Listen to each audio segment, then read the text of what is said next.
In this video, we're going to talk about tin volume surfaces. What tin volume surfaces are is they are a surface that compares two different surfaces to each other to find out how much volume is in between those two surfaces.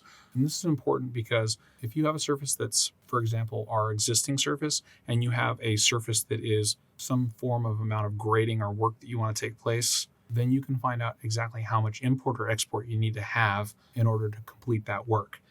So what we're going to go ahead and do is I have hidden in this drawing a couple of feature lines that we're going to use to create a new surface. And then we're going to use that surface to create a new tin volume surface. So if you go down into the bottom here for tin vol hid, these are the two feature lines that I have that were created to create our new work surface. So what we're going to go ahead and do is we're going to create a new surface, and we're going to call it work. And we're going to go ahead and have it displayed as a 2 and 10 background, and we're going to click OK. And then we're going to define it by adding in some break lines. So we're going to add them in. We're going to call them feet because they're feature lines. And we are going to have them be standard because that's how they were created. All the vertices that are included as part of these feature lines are specified to a certain elevation. So we're going to go ahead and click OK. And then we are going to select the two feature lines that we want to create our surface from and hit enter.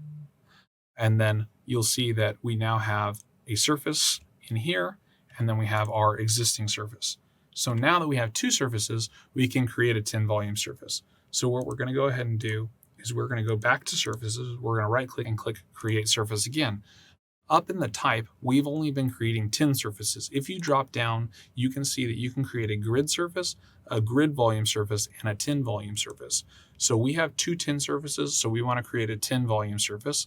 And so we're going to call this surface vol, and then we are going to leave it as a contour 2 and 10 background. And now we get into the specifics of a tin volume surface. We have the base surface and the comparison surface. So we know that our base surface, what we want to base the amount of work taking place, is our EG surface. That's our existing ground. And then what we want to compare it to is the work that's going to be taking place. So we're going to compare it to our work surface. So we're going to click OK.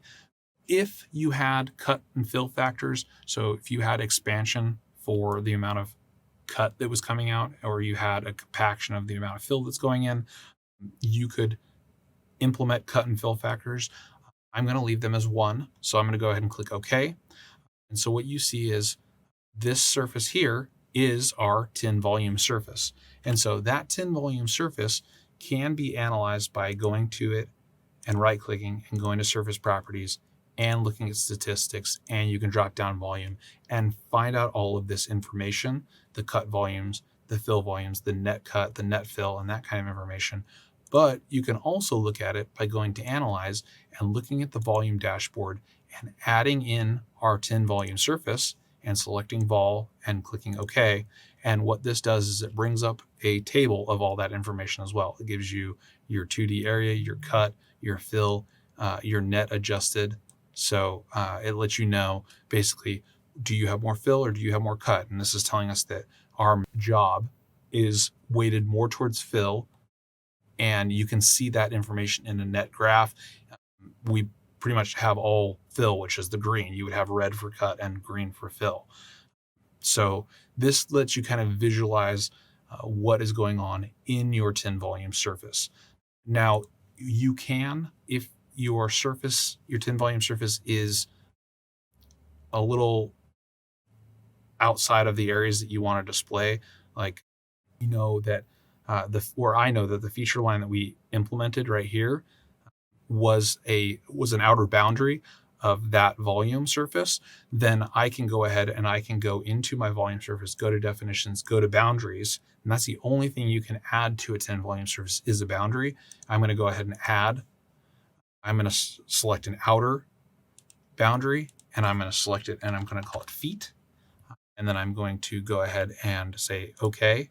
And then I'm going to select my feature line. And now you can see that feature line boundary is selected.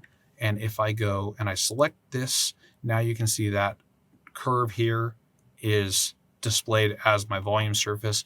And if there was some extra work taking place here, that would be also shown inside of my volumes dashboard. So these numbers might be different based on the boundary that I apply to my volume surface.